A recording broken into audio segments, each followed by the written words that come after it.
Hey, what's going on, everybody? It's episode 167 of the Audible Farm Podcast, and this episode is brought to you by Couchtown Coffee. Couchtown Coffee is roasted right here in Iowa. It's some of my favorite coffee. You should check it out. Go to couchtowncoffee.com. Find a coffee you like, and when you do, you can let them know how you want it roasted. Do you want it darker? Do you want it lighter? Do you want it medium roast? I kind of just give them free reign. Say roast it however you feel and send it to me. I like to try out some different kinds, some different roasting styles, etc. So sometimes it comes in dark, sometimes it comes in medium, sometimes light, and I love it all. I think variety is the spice of life, and that's one of my favorite things about Couchtown Coffee. Different coffees in there, usually just about every month. So check it out, couchtowncoffee.com. Find a coffee you like, make an order, and when you do, you can save 20%. By letting them know Audible Farm sent you. Just say, hey, I heard about you from Audible Farm. I want to try some of your coffee. Boom, 20% off. That easy. Thanks, Couchtown. This episode, I'm sitting down with Jason Boggs. No, not that Jason Boggs. Yes, that Jason Boggs. There's two of them, crazy enough as it is. I know two different Jason Boggs. This guy plays guitar in Red Dirt Renegade, and I will tell you what, I was blown away when I saw some of the videos. The band is amazing. The guy is amazing. He knows a thing or two about guitar, a thing or two about guitar gear. We sit down and we talk about some of his first bands, his first guitar he ever had, the different styles that people have playing, the different styles people have running their bands as a business, etc. We talk about the sadness of having gear get either stolen or kind of wrecked at shows and things like that, and the options available to people that, maybe want to have some insurance for things like that. So check that out. It's another fun part in this episode. We do a little bit of gear talk in there early, so if gear talk scares you, maybe just fast forward a little bit. It gets better. Even though I like doing the gear talk, I just know that other people don't like it as much as some of us do. So check it out. This is a really good episode with a really good guy. This is episode 167 with Jason Boggs of Red Dirt Renegade. It's the Audible Farm Podcast with your host, Peter Stockdale.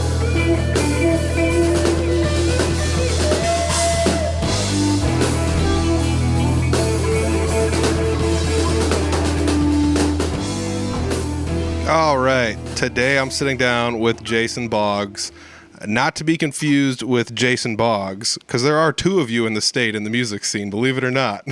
That was one of those things I recall when, I think it was when Matt Woods was like, you need to talk to this guy, and I was like, oh, okay, I think I know that guy. And then I was like, no, I don't know this guy at all. So I had to go look you up, and sure enough, there's two Jason Boggs out there. You're not the person that owns Boggs Hill Avenue Tavern. You're the guy who's shredding for Red Dirt Renegade. Did I get that right? Yeah, I got that right. Yeah. I tried Googling it a couple days ago because I was like, I think this is the name of the band, and I Googled the wrong name, and I was like, there's nothing on this band anywhere. It doesn't exist. And then I had to go back. I had to go back to your message, and I'm like, there it is. I had the name wrong. But yeah, I looked up some videos of you. I was watching a handful earlier today. I watched some yesterday.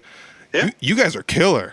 Like, thank you. I'm not just saying that to be like, oh, I'm the podcast guy or whatever. I was like, man, these guys are good. Every one of you guys are good. Thank you. Yeah. I mean, it's crazy. How long have you guys been a band?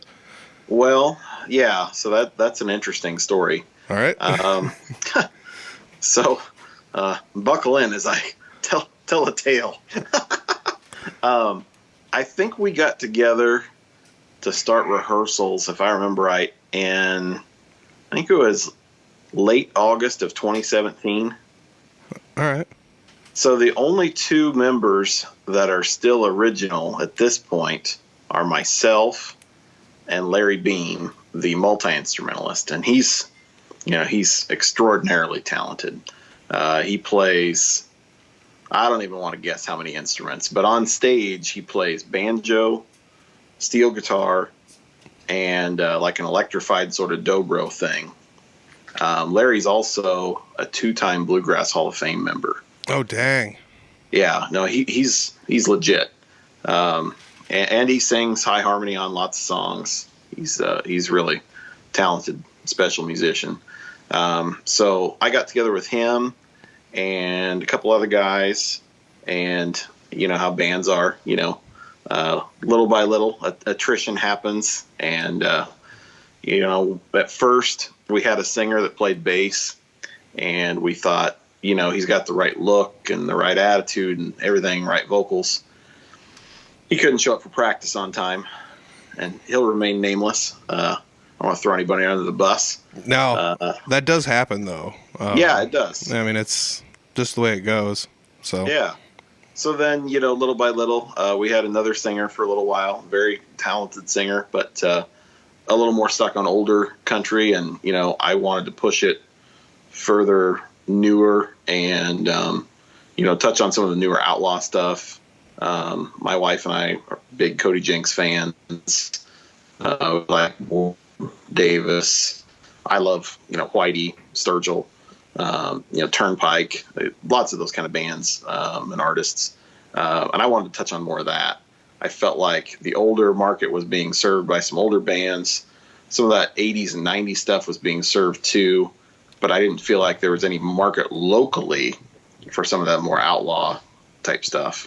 So that was kind of the idea behind it. But we played our first show, I think it was June of 2018. All right. So, yeah. So yeah. That was and then, almost a year-long quest then of like trying to figure out what you wanted to get out there. Absolutely. Well, and, to find the right front person and stuff, and then we ended up changing our front person, let's see, July of 2019. Okay. So, yeah, and that was a great move. We got Chad Stutzman, guy with a big long beard. Okay, yep. That everybody is used to seeing with Red Dirt Renegade at this point. He's incredible. Easily the hardest worker probably in the band. As far as just preparation and just hammering stuff. He's also the guy that's writing the songs, if you've heard our originals now. Nice. So, yeah, Chad's super talented. And then the other guys in the band now, I don't want to leave them out. John Parrish on bass. He is supremely talented. It's hard as a guitar player to rate a bass player, but I think he's one of the best in Central Iowa. Yep. And then we got Jeffrey Stevens on drums, and he's a great fit. He and John have played together a lot for like the last 10 years. Oh, cool. So, yeah. Jeffrey's the newest addition. He basically replaced the guy that we had, was the longest drummer, Roger Tinsley. I played with Roger for 11 years. Then we had another gentleman for about 10 months, Dale Rupp, in between. But Roger, was kind of the main drummer for RDR for the longest. But he just wanted to retire.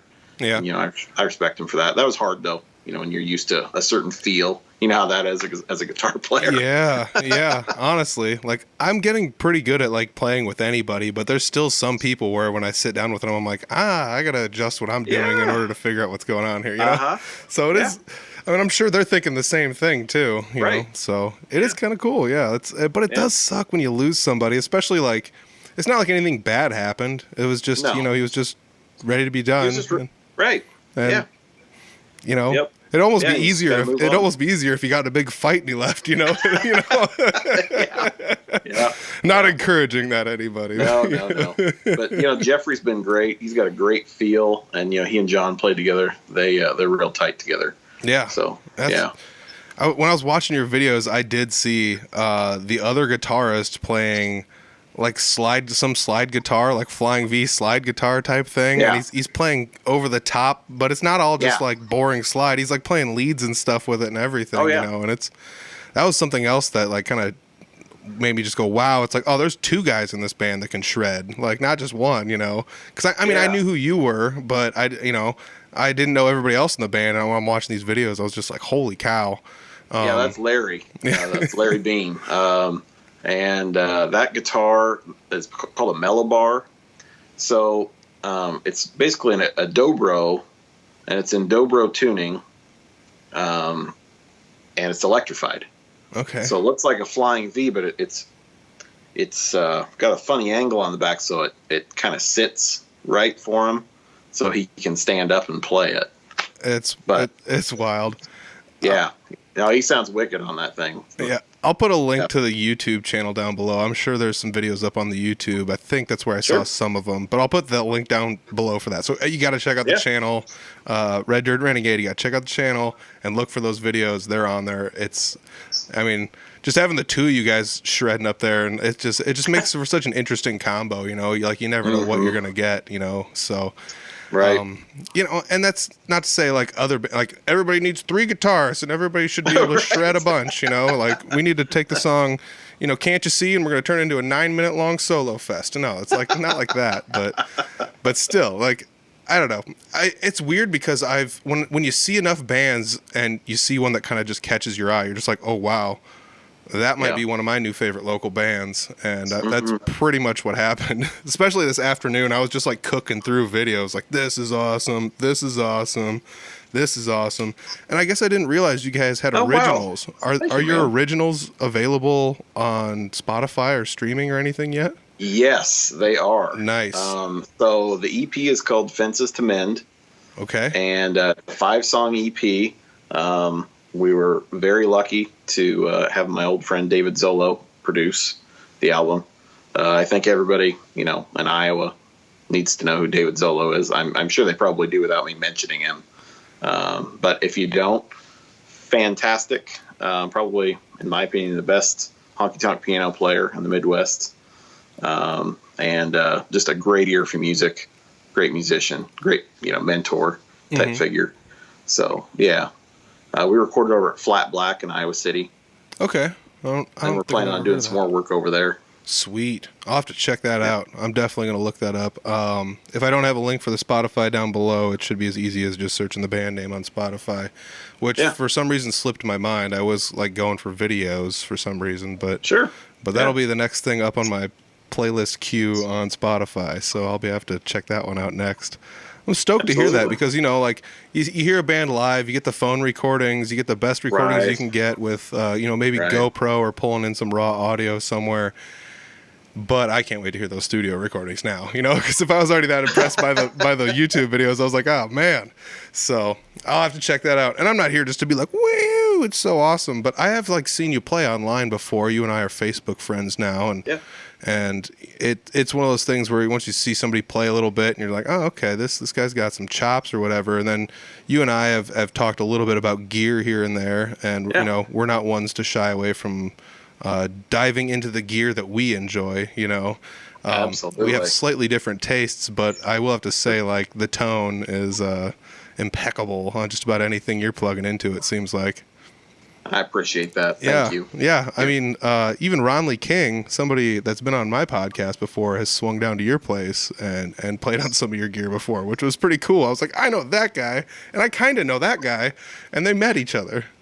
Yeah. No, Ron Lee is he is off the charts, I think, as a guitar player. His abilities are, yeah. Like I was saying before we started, he's, I think, maybe my new favorite guitar player in the state. Not kidding. And he had some questions about, you know, some sort of, you know, British type amps and stuff. And I've been telling people I've been leaning more British style, you know, over the last few years more than Fender. And I don't know why my ear just kind of went that way. So he came down and we played through some Lewis Electric stuff and some Germino and, you know, some companies like that I'm real passionate about. Nice. And we may or may not have dusted off a 63 AC32. So sweet. Yeah, I was wondering if you're talking British going like the Vox end instead of the Fender's, you know, side, because I feel like that was one where, especially with the blues guys, you were either Fender or Vox, and those were like pretty much the two options. Yep. I mean, even like one of my favorite, I have like a tiny little PV practice amp that I use, and that's just based off of Fender Champ. It was like the main part of that board. So even that, it's just like, well, it's a Fender Champ that's been modded. So you know, and there's nothing wrong with Fender amps. I mean, good grief, that's where Marshall stole their designs. I mean, I enjoyed Fender style amps for a long time, and then at some point my ear just said, I don't like 6L6s anymore. Well. And I don't know why. It just, clicked one day. So Well, that's kind of weird because I was always EL34. This is gear talk now. I was always going for EL34 tubes, but Uh-huh. then like I got an amp and it had 6L6s in it. And I was like, I'll Yeah. give it a whirl. And I was like, I actually Sure. really like this, And it was Yep. like by accident. But it's weird because I've got another amp that I've swapped them out for 6L6s and rebiased. And then I was like, this doesn't sound as good as with the EL34s. So I think it might just be based on the amp you're using, though, too. Right. Yeah. Yeah. I don't pretend to know enough about circuits and stuff, but for some reason, just the way that upper mid range kind of character that the British amps have, I like that in a live mix. Mm-hmm. I switched pretty hard over to Celestion speakers too, and just about everything. Just because of that same thing, I like how they cut in a live, mix better. So, and they don't seem to fall apart or blow up as easy. Yeah, that's true. Let me ask you this then: what kind of Celestions are you using?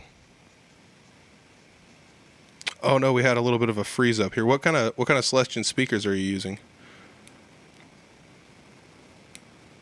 My favorite is the classic Lead 80. Oh really? That's not a bad one either. Yeah. No, it's super ironic because it was designed for like metal guys. Yeah. And I'm definitely not a metal guy. No, I like no. metal, especially older metal, but I've never been one to want to play that. It's not my thing that way. Frankly, I'm just not fast enough. But those classic Lead 80s, they have just a great clean tone, and you can drive the heck out of them, and they sound great too. And they're 80 watts, so they don't give in as quick as like a greenback.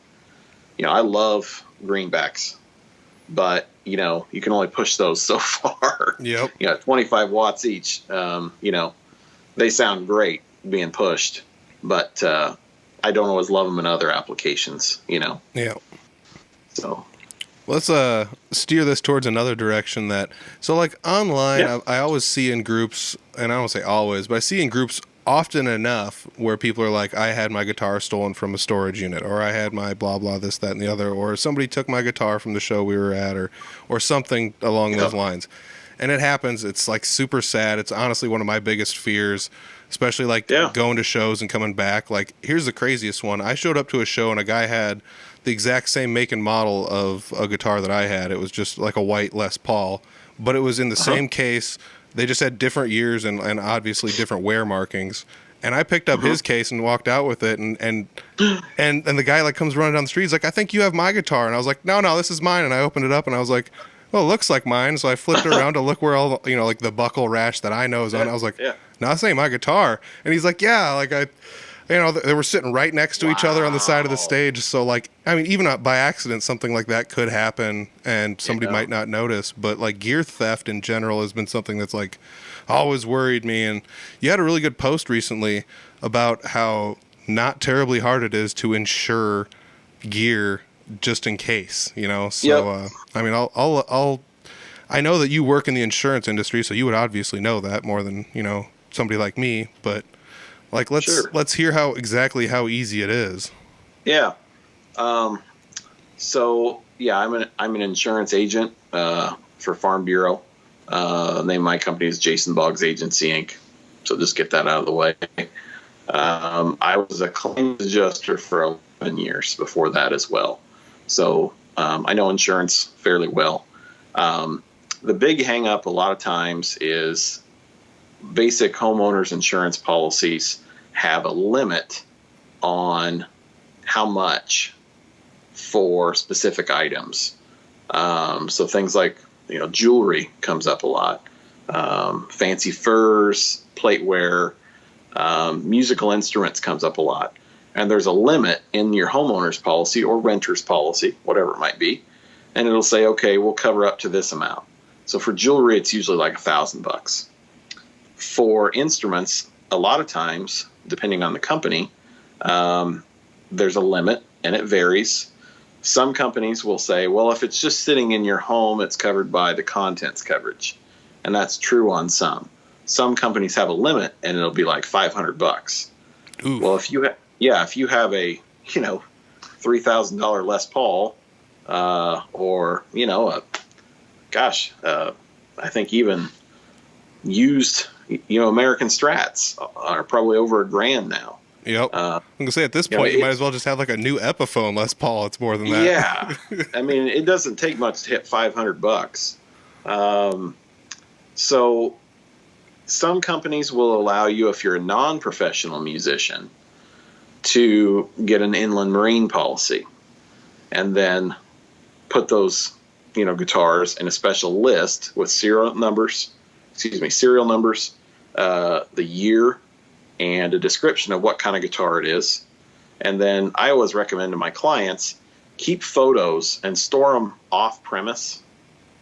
That way it's not like hard copy photos. I think with the cloud and stuff anymore, it's not as big of a deal.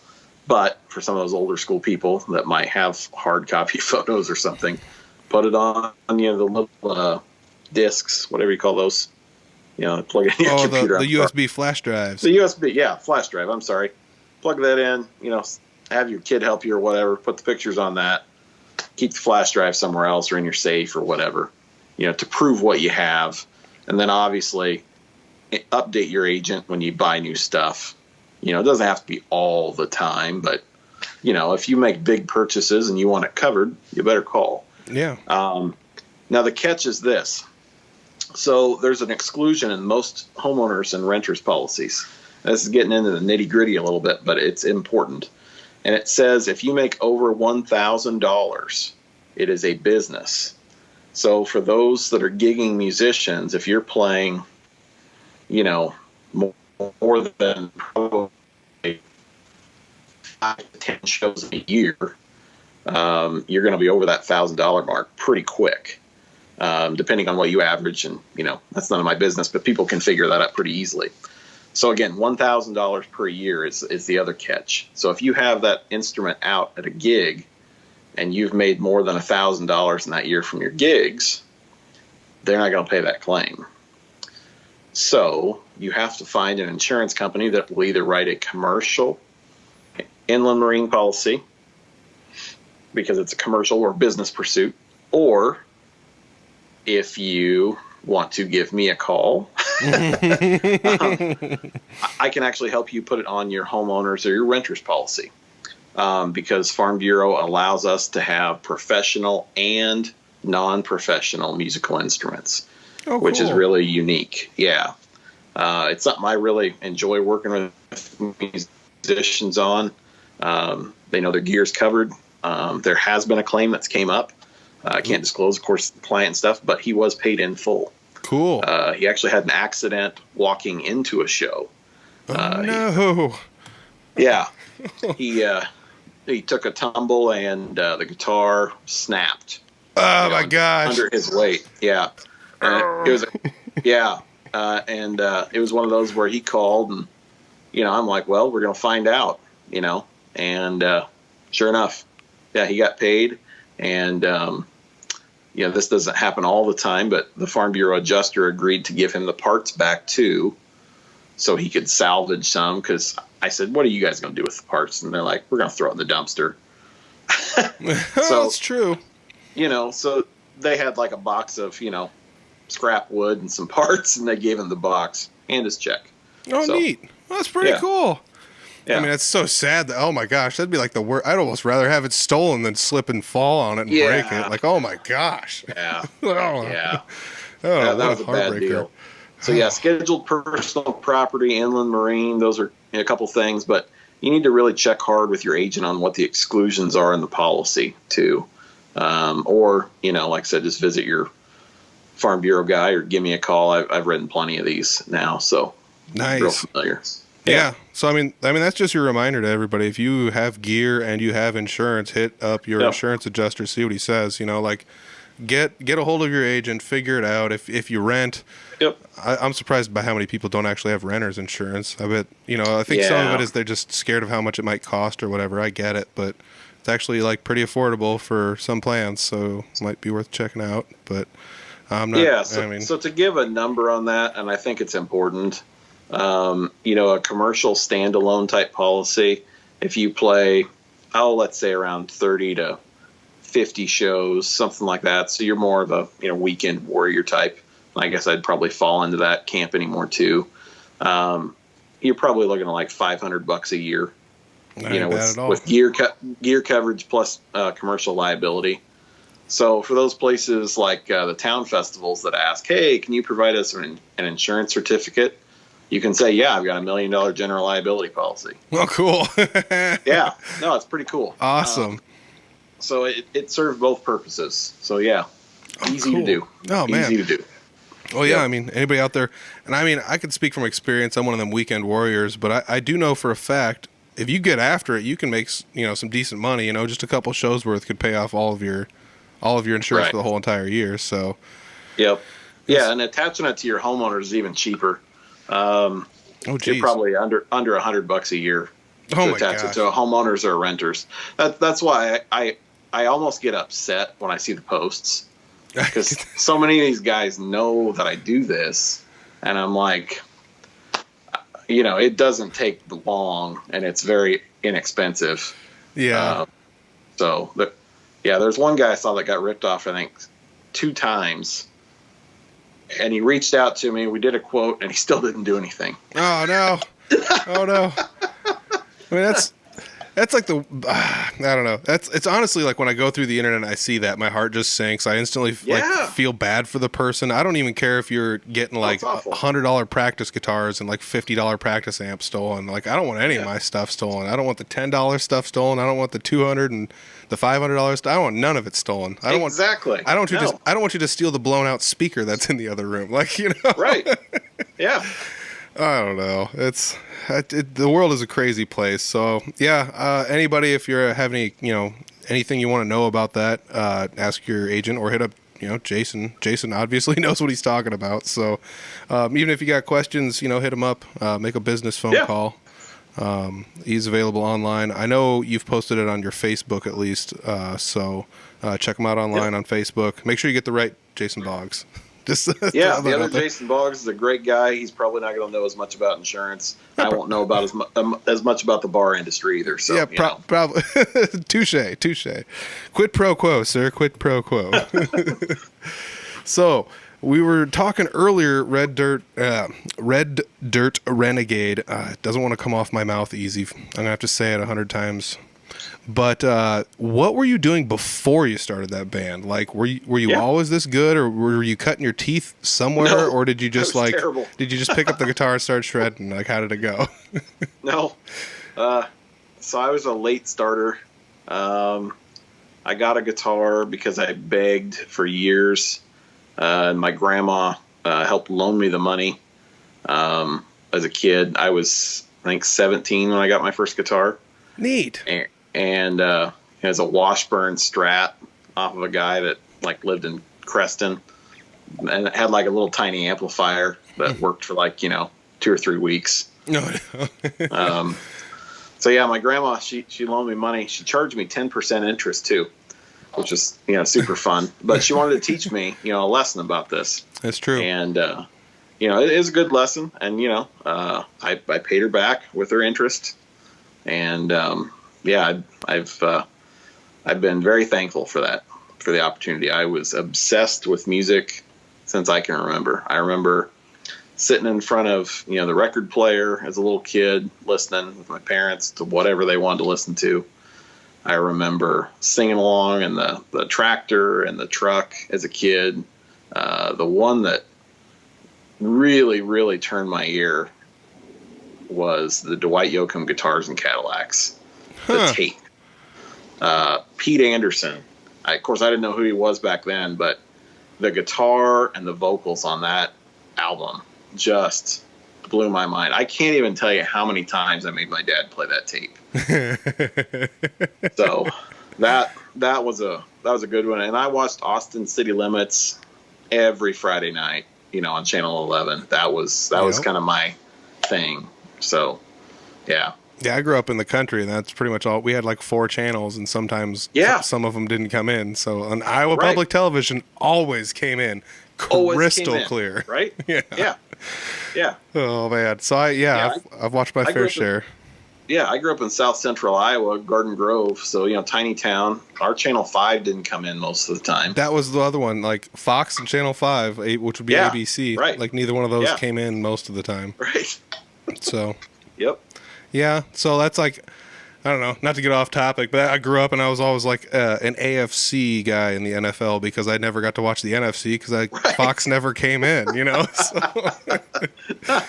That's I so don't know. true. But yeah, that's really cool. I mean, growing up and having somebody around that, you know, was willing to, I mean, sort of purchase you your first instrument, but make you earn it at the same time, you know? And Absolutely. I mean, Yeah. as weird as it sounds, that's oddly parallel to like what my parents would do if I like wanted a big purchase. By the time I was old enough to make money, they were like, "Well, save the money and buy it." And when I did, they'd be like, "I'll pay for some of that." And it's like, because you actually went out and saved all the money up, and it's like, Right. that's neat. You know, you're pitching $20 on this. That's super cool. You know, so it's kind of their way of rewarding. You know, and it's super cool because I bet it made you want it that much more than just having somebody just hand you a guitar and being like, "This is yours," you know, whatever, happy birthday.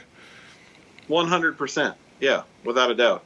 And there was, you know, nobody around there, you know, that I knew of that could show me, you know, much of anything.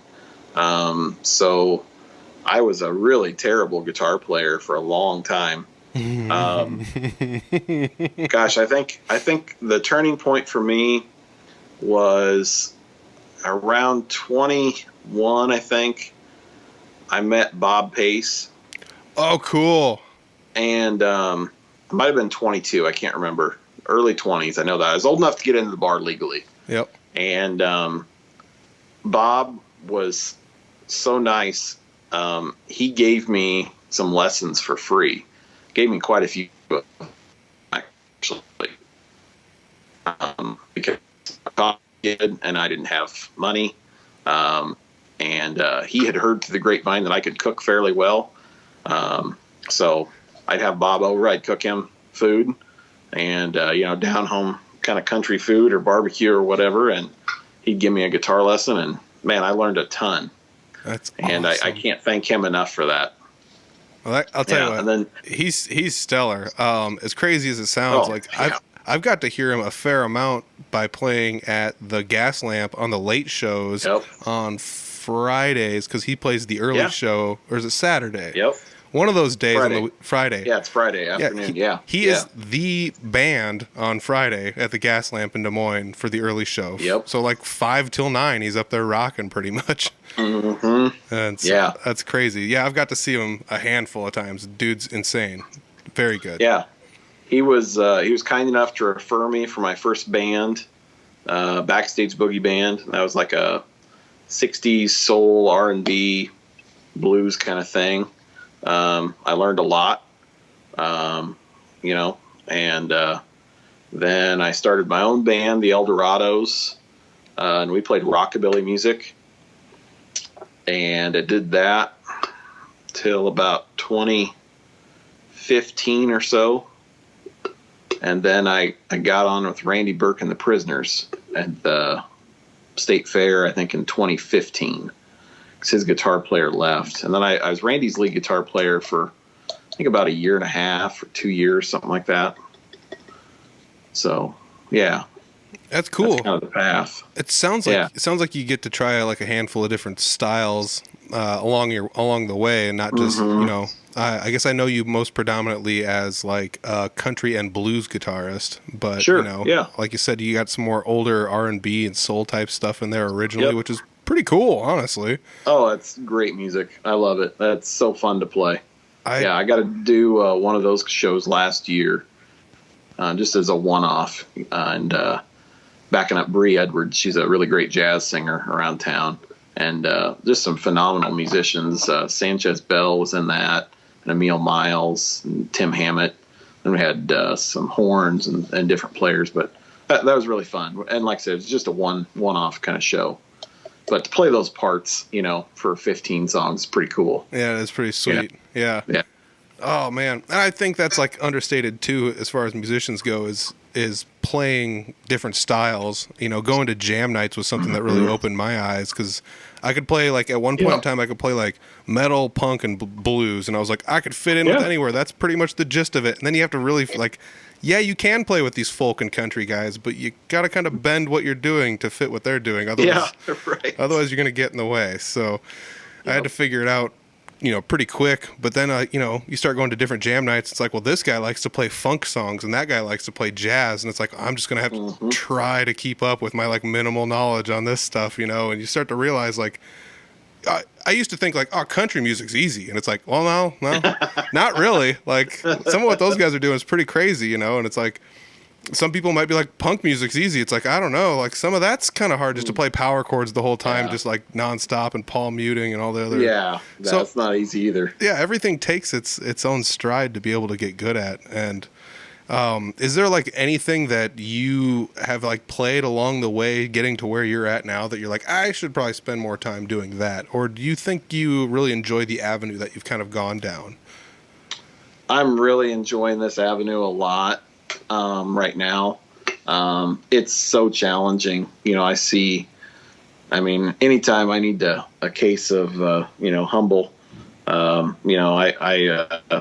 invite a guy like Ron King over, I guess. But no, truly, there's so many great players around town, but, there are less country electric guitar players around, it seems like. So a lot of times, you got to get your knowledge off of, online, YouTube, pay for some lessons or whatever. I'm a member at sixstringcountry.com, which great website, pretty inexpensive too. Cool. So yeah, I like what I'm doing. I'm trying to get, better at hybrid picking and, more, it's always more. It seems like you feel like you get somewhere and then it's like, wow, but I'm still not there. Like for me, you watch Red Volkert, for an afternoon. It's like, wow, I think I should just burn all of my Telecasters and never play that style again for the rest of my life. Yeah, pretty much. Yeah. Oh my gosh. That's like the best and worst part about hanging out with people more talented is you can learn new stuff, but it also makes you just want to go home and just make a big pile and light it on fire, Yeah.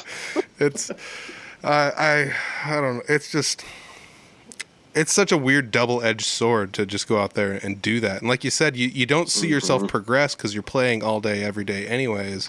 Right. But if you do recordings, whether or not they be like cell phone recordings or like some sort at a live show or whatever it happens to be, and you go turn around and you look back at it like a year later or whatever, and you're like, oh, I have actually grown a little bit. I've come a long ways since then, Sure. So, I've only been playing like what I would call like country style music live for like a year, and at first it was like really, really, really leaning into the blues area when I was playing along, and now I'm starting to figure out a couple different licks and different things I can do to country it up some, and the phrasing's getting better, etc.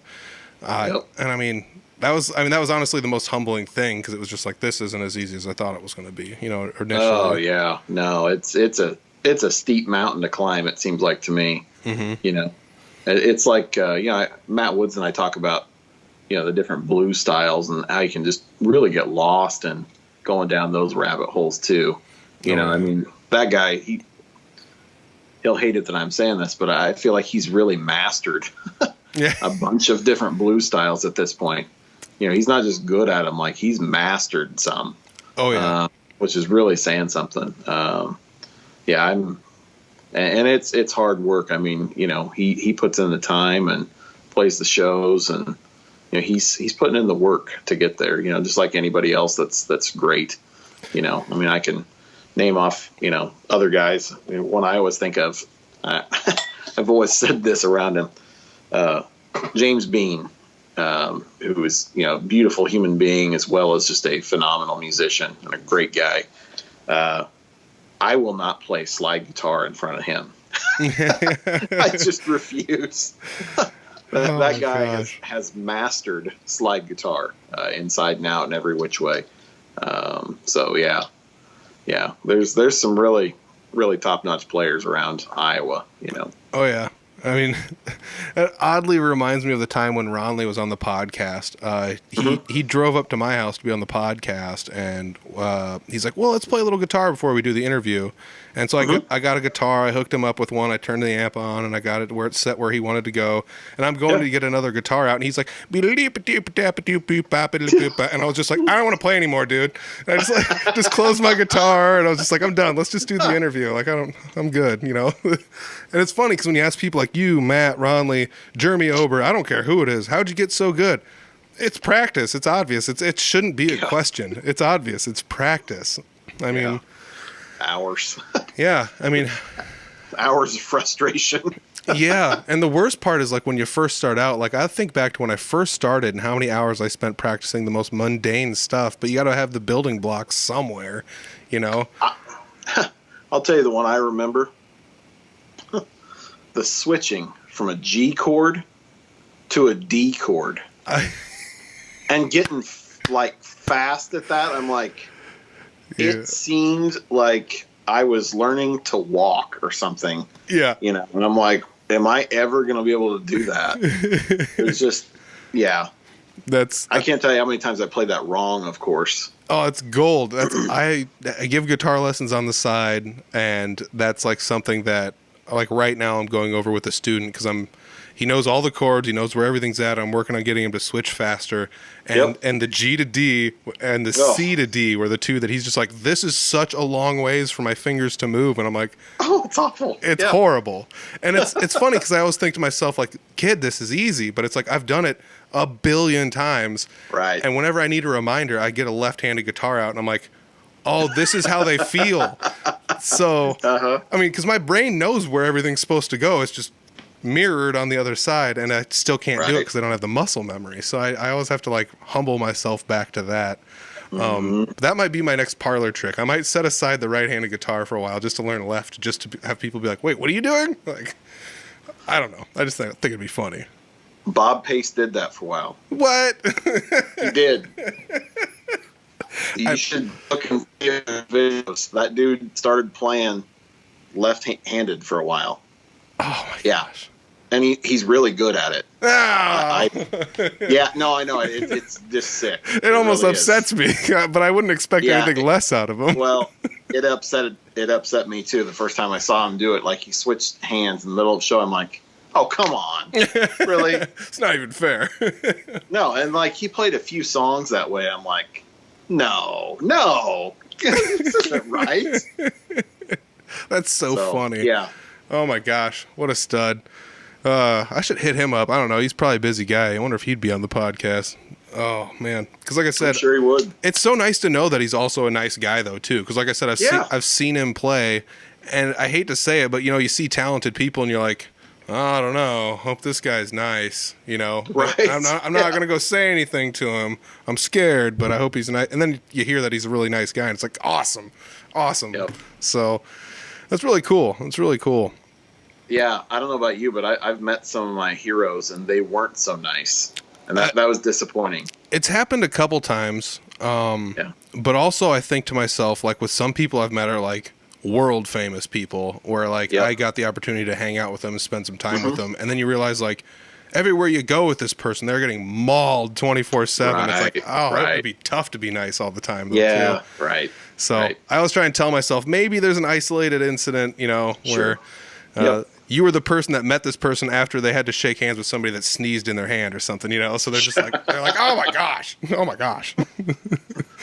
Like, one of my favorites was I went out to eat with somebody once. And I'm not going to be like, hey, it was a pro wrestler. Everybody knows who he is.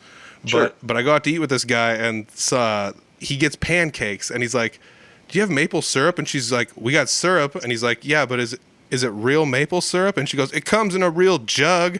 And he was like, a real jug? And he's just like, what does that even mean? And I could feel him like getting close to like ungluing. And then he was like, yeah, I'll just take that. That's cool. You know, it's like, so funny. So I don't know. It would be rough to be famous, even just like a slight bit famous. Cause I don't want to be like, you know, Bob Pace is like famous, but you know, kind of. Right. No, I agree. I totally agree. I would hate to be famous. I like being able to walk around out in public. Well, we're talking about fame. Let's talk about you playing at Woolies. Everybody's been to a show at Woolies. We've all seen tons of bands play on the stage. What was it like to go to Woolies and play on stage?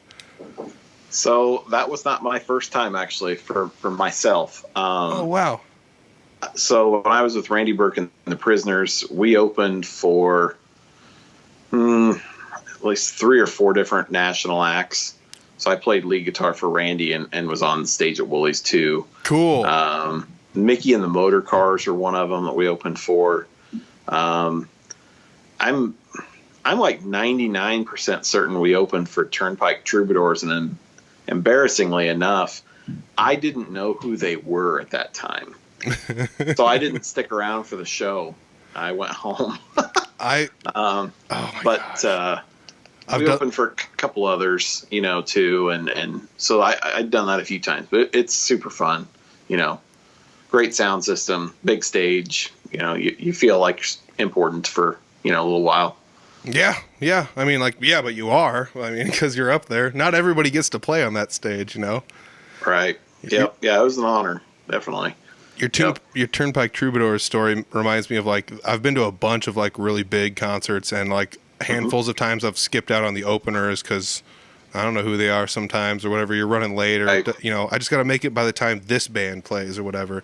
Mm-hmm. And then you start to find out 5 years later that band is now headlining right. tour, and you're like, I could have seen them back then and I didn't. I missed it, So I've been in those shoes before. Maybe not quite like you, where I got to open up for them, but. I mean, that kind of taught me a lesson. I try my best to always catch a little bit of every band on every show I play at too, just for that simple fact where I've been surprised sometimes too, where it's I'm not leaving. I'm watching this whole show, I'm not leaving at all, which has happened, it's pretty wild, especially when you play across the state and then you got to drive home and then unload the car and then wake up early in the morning, go to work. And it's it was worth it. These guys were awesome, But having our own show, that was, I was stressed. I was super stressed out about it. Because you guys headlined that show, right? Yeah, we were the only band on the show that night. We were all just, wanted our people to come see us, and we played 2, sets as strong as we know how to play them, and we're lucky enough to have Zolo sit in on keys for 5 songs. Which was an incredible honor to look to my right and, hey, it's David Zolo playing keys. That's awesome. And he absolutely ripped up the 5 songs he played with us.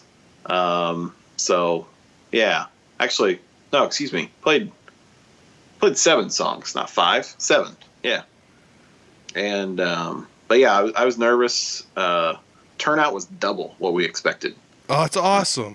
We were hoping, for a certain number, and we ended up with double that, and the merch sales went really well. Red Dirt Renegade T-shirts. Gotta get me one. Do you have them for sale online? Let me ask you that. Not really. All right, gotta go to a show. Yeah, I need to go to a show. I mean, we can get you one though. We'll talk on Messenger here. We can arrange that. Neato. No problem. Neato. But yeah, we had the EP. We have hard copies for sale. We only ordered 100. They're going pretty quick, which we're thankful for. And we have koozies and decals too. So yeah, and then some. Chad made these really cool, South Park type images of the band. Oh, cool. A few years ago, that was something people did, and he got a really, really cool detailed picture of the band in South Park style. That's cool. You got to see it, but it's pretty awesome. He's extremely talented on graphics and design and all that kind of stuff that I have no idea about. You found out how technically illiterate I was just by being like, hey, I don't know how to do a Skype. However, I will say, I told you could download it as an app, and you were just like, cool, I just downloaded it, I set up an account, and I set up a meeting, and I'm like, okay, this guy knows how to do stuff. He's just lying. Yeah. Oh, it's hilarious. Oh, and that's cool to have different people in the band taking care of different things, though, too, because I feel like, that is also something, as believe it or not, as weird as it is, that kind of goes into choosing who's going to be in the band is yes, can you play? Yes, can you show up? Can you do all this stuff? But can you do anything else? It's not like you have to, right. but can you? Can you run sound for shows that we need someone to run sound for? Or right. Can you help lug some stuff around or whatever it happens to be? Right. No, that's 100% correct. If you can't, do something else in a band, I mean, I hate to say it, but how valuable are you really to that band? If you're not helping promote, at the very least, help promote a show. If you're in the band and, hey, I don't know, say you're the drummer or the bass player, promote the show. Like, I don't care if you're in 3 other bands, promote the show you're playing that week. Mm-hmm. If you're playing multiple shows, promote them in the order you're playing. Yeah. Work on your Friday show first, promote your Saturday show afterwards. I don't know. It's not that hard. I mean, Facebook makes that pretty easy. Yeah. But to me, I think that's one of those things like marketing. I'm real passionate about marketing, and promo. And if you don't toot your own horn, nobody's going to do it for you. That's true. It's very true. Yeah. And I mean, I agree 100% with that too, because I remember hearing once on a different podcast. When I first started this, I was trying to find other podcasts that talked about local music or bands trying to like make it and stuff. And one thing I remember hearing on one was like the only way to not have something in the band, like if you're the guitarist, the only way to do nothing other than play guitar is if you are undeniably good at the guitar, which is like, which yes, you're talented, etc. But like, are you so talented that like if you put a video of you online, that they'd be like, I need to kick this guy out of my band and take him on tour because I got a world tour coming up. Like that's how good we're talking, like Clapton good or whatever, Yeah, in a country setting, you're talking like Albert Lee or Vince Gill, kind of sickness. And I'm sorry, there's nobody around here that's that good. Yep. I mean, it's just, it sucks to say it. It's the way it is. But, I mean, it also helps to like, just like you said, get on Facebook and share an event or something. Just try something. Right. It is rough being in bands with people that like don't use social media, but I also get why people don't use social media because I didn't for like 5 years. So. Right. Yeah, I get that. I get it. But, but I think it's almost weird though too, because like bygone are the days of handing out flyers. Like if you handed someone a flyer, they'd be like, "What is this archaic thing?" And they're like, "I cut a tree down and then stained it with ink." And they're like, "What?" So I don't know. I guess it is what it is, but it's another thing though too. Like in a macro sense, like your band, it's not like your band has like 3,000 likes on Facebook, and you don't have 3,000 likes because you're inviting 3,000 people to like the band. It's because you guys are good and people notice, So there is also some merit to just being good. Sure. Yeah, sure. So not to throw the people that are good under the bus, like I said. Yeah. Some of us just might have to work at it a little bit harder than others. Let's put it that way. I guess I feel like that's me. I feel like I need to work at it a little harder. I don't feel like I'm at that level that I can just sit back and be like, oh, people just show up because I'm that great. Nah. True. Honestly, very true. Too much other stuff to do. I mean, I know how easy it is just for myself. If I have a weekend off, just being with fam or whatever, it's easy just to say, I want to sit indoors and watch Netflix. Mm-hmm. Or whatever it might be. Yep. So to motivate people to come out to your shows and, try to give them a good, consistent show, I don't know. I think it's important. Yeah, 100%. That's the other thing. Like, sometimes I think we come off as the no fun police, but we don't allow much drinking in the band on stage because we've all had bad experiences with other people that have drank too much and ruined shows. Yeah. Mm-hmm. So, and, we try to stick real hard to our set list and, boring stuff like that too. Yep. I know it's not fun, but, I don't know. Sometimes I think you can either be good or you can have fun. Well, you're bringing up good points though. Like, can you drink beer on stage? Yeah. But can it get to be too much? Yes. Like, yeah. Could you take requests while you're on stage? Yeah. But is there a point where it could be too much? Absolutely. Yeah. So right. like, by saying you're the no fun police, it's. I think you're just saying like, based on my experience, this is probably one of the best ways that works for me, and I agree with you wholeheartedly. Honestly, like, right? Yeah. Well, I mean, nothing worse. I mean, one of the worst experiences of my life on stage was having a drunk drummer. Ooh, I see where it could be passable with some other instruments, maybe. Sure. Yeah, I mean, let's face it. The lead guitar player could probably be drunk if he knew when not to play. That's a good point. Right? But the drummer is on everything. Yeah. You know, and this guy, here's what happened. He was so drunk, he was playing a drum beat, and all of a sudden I see his head go down, and he crashed. Oh, no. Right into his stuff. And I'm just like, we're getting paid for this gig. And he is so drunk, he just fell down. Oh, and this is not Red Dirt Renegade. This is way back. Yeah. Younger people will make those mistakes, though, too. Well, this wasn't a young man that did this. This was a guy old enough to know better. No. Oh, no. Yeah. Oh, no. Yeah. No. This was not a 20-something-year-old. This is like a 50-something-year-old. Oh, no. Oh, no. Yeah. Oh, no. And I was just, I'm like, nope. I don't want to be in bands that drink like this, you know. Like you said, maybe you can have a beer. Maybe you can have a drink.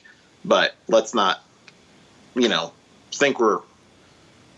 Greg Allman said it one time. He said it real well. He said, you know, I always used to think that I would sound better when I would have a brandy before a show. Well, then it turned into, well, I just have a bottle of brandy. And then he heard the playback of those shows. And he's like, I sing so much better sober. I mean, I don't know. If Greg Allman sings better and sounds better, I don't know. I think a guy with my talent level, which is far below his, probably is not going to sound any better heavily drunk. Yeah.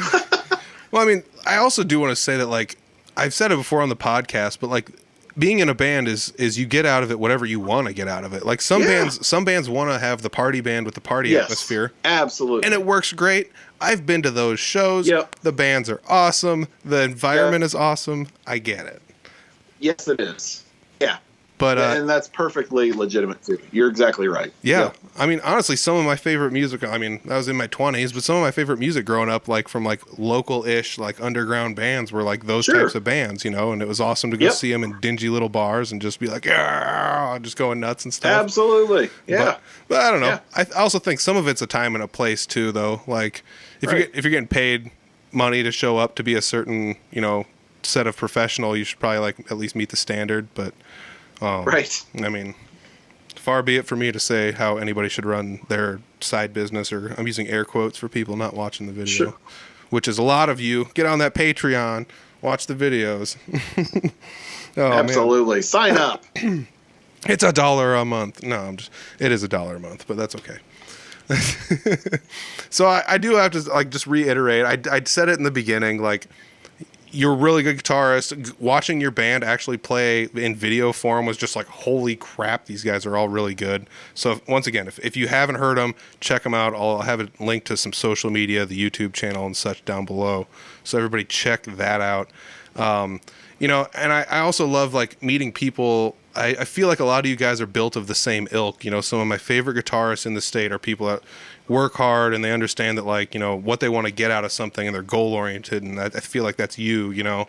So I appreciate you taking time out of your day, because you could be playing guitar right now. You know, I appreciate you taking some time out of your day to sit down and talk with me. You know, I hope to catch one of your guys' shows sometime. It would be really cool. I know you have at least one show coming up I saw on your Facebook. So if anybody's looking for upcoming shows, that'd be the place to catch them, I'm assuming. Yeah. Miss Kitty's. That was the one I saw. January 14th, I think. Yep. I think that's the next one. Yeah. Yep. I've seen some pictures of some of my buddies playing at that place. Looks amazing. We love EJ. He is a great owner. He's a big supporter of live music. Yes. You know, and we appreciate what he's doing. It's really great. We've had a nice partnership there. Yeah. So yeah. And honestly, I appreciate you having me today. This is really nice. Yeah, so thank you. It was a long time in the works. I'd love to like go back and track down like, when did we become Facebook friends, or when did Matt Woods tell me to hit you up, you know, or whatever. Because I even think like maybe at some point in time you might have even given me some music recommendations when I was looking for some online. I made a post. So like, I mean, I think it was you, but like that might have been like the infantile state of me and you getting to know one of each other online. So. You know, and another thing, like, it comes right back down to it. I said it earlier in the podcast, you meet people and you hope they're nice. And you were another one of those guys that's just like, this guy's actually a nice guy and he's good at the instrument and I like him. So I appreciate it, man. I really do. So everybody, check out the stuff down below in the descriptions. Jason, do you have anything else you'd like to add before I end the recording? No, I think I'm good, but thank you very much again. Yeah, absolutely. Oh, yeah, Jason Boggs, one of the good guys in the music scene. That's for real. There's a handful of people I look up to in the music scene as far as their like talents, their abilities, the things they like to do. It's not like Jason plays full-time music. He's got a real job and everything else too. And there's a lot of guys out there like that. That's like, how are you so talented when you have a full-time job and all this other stuff going on? Well, it's a work ethic. That's what it is, And it's cool to know that some of the people I look up to in the music scene look up to one another. And I think Jason was the second person on this podcast to say that, Ron Lee King might be one of their favorites in the area. So, not trying to pump up Ron Lee too much, but, hats off to him. It was cool to see those two guys got together and played some instruments. Both of them, believe it or not, were wowed by each other's prowess of the instrument. So it was just kind of fun to be like, these two guys, I kind of know both of them, and they're both pretty awesome people, and they got together somehow on their own accord and played some music together. So hats off to those two guys. It's really cool to see the music scene kind of bridging together in some fashion or another like that. So hats off to those duders. Such a fun time. And speaking of fun times, this episode was great. It was cool to see that he had to work for his first instrument and how hard he's come, and he knows what he wants out of the band, and he knows what he wants out of the music scene, and he's setting goals and attaining them, and that's an admirable quality for somebody to have. So hats off to you, Jason, for doing all the work and getting out there and getting what you want out of your music. So, hats off. It's it's also nice to know, somebody like him is also open-minded. We're not blind to the fact that there are other options out there available for people that want to jump in the music scene. But, we did voice a little bit of our opinion on some of that stuff. But at the same rate, I don't think we're wrong. Everybody can go do whatever they want. And I think that's one of the best parts about the music scene is you can play different styles of music. You can play different venues. You can play to different clientele. You can play private shows. You can play public shows. You can only play bars. You can do whatever you want. There's no limits to any of this. You can go whole hog, and you can hire somebody to run sound and lights and the whole 9 yards and go super professional with it, and or you can just kind of just do it off the cuff and do it all from home and DIY it. And I don't think there's anything wrong with any of that. So as long as somebody's out there making music, that's some of my favorite. I'm blown away by how many people I've got to play with over the last year, and how many people. It's just so much fun. So hats off to everybody out there making music. And I do want to say thanks once again to Jason for taking some time out of his day to sit down and talk with me. Hats off to you, Jason. I know you're a busy guy, a working individual, and sure, you'll be humble about it, but at the same rate, you do a lot of work out there. And I wasn't kidding when I said that when I first saw the band. I was like, holy cow, these guys are good. They're all good, and that's the truth. So check out all the links down below. Go check them out when they're in your area. I think we said Miss Kitty's was the next show coming up in January, so check that out. It's on their Facebook, I know for sure, so check that out. It's on Facebook.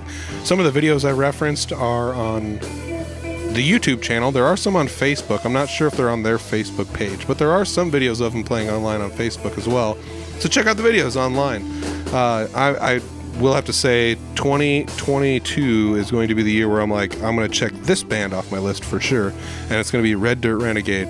So I got to go check them out live somewhere. I don't care where it's at. I'm going to rustle up some buddies, and we're going to go down and come see you guys live. So hopefully we'll see you guys at a Red Dirt Renegade show sometime soon.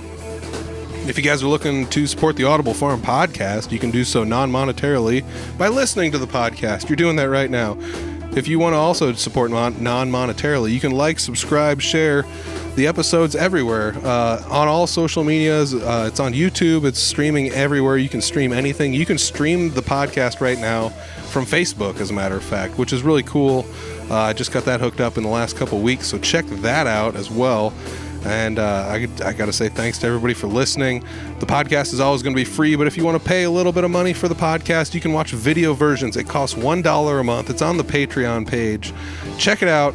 I think I'm going to run a holiday special for everyone that's been a patron of the podcast over on the Patreon channel.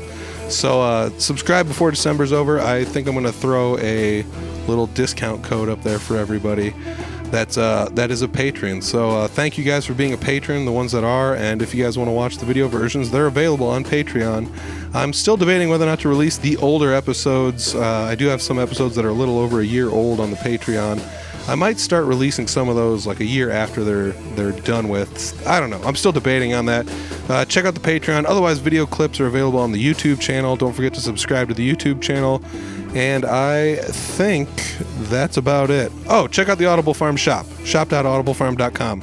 We got t-shirts there and stickers, keychains. Hopefully, maybe eventually some more hoodies. I don't know. We got all sorts of goodies. Check it out. I'm out of here, everybody.